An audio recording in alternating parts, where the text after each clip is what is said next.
Our next subtitle and the second battle that we're going to talk about today is the Battle of Antietam. This occurs in September of 1862.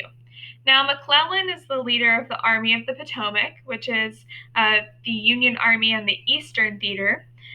And this army is very well organized, but McClellan still is hesitating to fight and use this massive army. He has over 120,000 men because he doesn't want to ruin this army. And he's mostly facing Lee's Army of Northern Virginia, which is much smaller than McClellan's forces. Lincoln is very frustrated with McClellan, but he doesn't think he can fire him either because McClellan has a lot of supporters. And in fact, he has been asked to stage a coup and take Lincoln out of power, but he's not actually going to do that. So McClellan is hesitating. Lee decides that he is going to invade the North, particularly Maryland. This leads to one of the bloodiest battles of the Civil War, and we see the full use and the consequences of the new bullet here in full force. So Lee is not in a great place. He needs food and supplies very badly, and he assumes that Maryland sympathizes with the South, even though they did not secede. Now, he's wrong about that.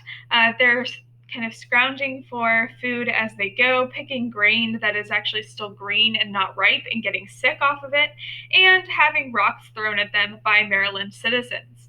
On top of all of this, Lee misplaces some orders that he has for his army, and they are picked up by the Union Army and given to McClellan. Now, at this point, the Union has an excellent opportunity because they have Lee's plans and a massive army. Lee is short on food. He's in enemy territory, and generally things are not going well for him. So theoretically, McClellan should pick a spot, attack him, and do a ton of damage. Maybe even take Lee and his army out of play in the Civil War. If he had done that, if he had won that battle as well, the Civil War could have been totally different. But even though McClellan now knows Lee's plans and can surprise him anywhere, he still does not make a decision. And he still hesitates to attack Lee's army. So instead of choosing the battle site, he waits for another day and a half. And in that day and a half, Lee discovers the orders are missing and assumes the North has them. And so he begins his retreat, deciding that he doesn't want to give the North the opportunity to surprise attack him.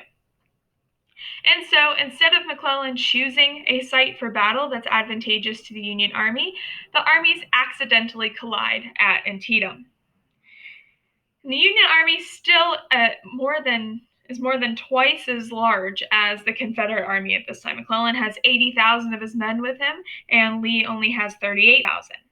But the Confederacy claims the high ground. They station themselves on a hill and gain a strategic advantage in the battle, even though they are outnumbered 2-1. So advance your slides, and we'll talk about the actual battle.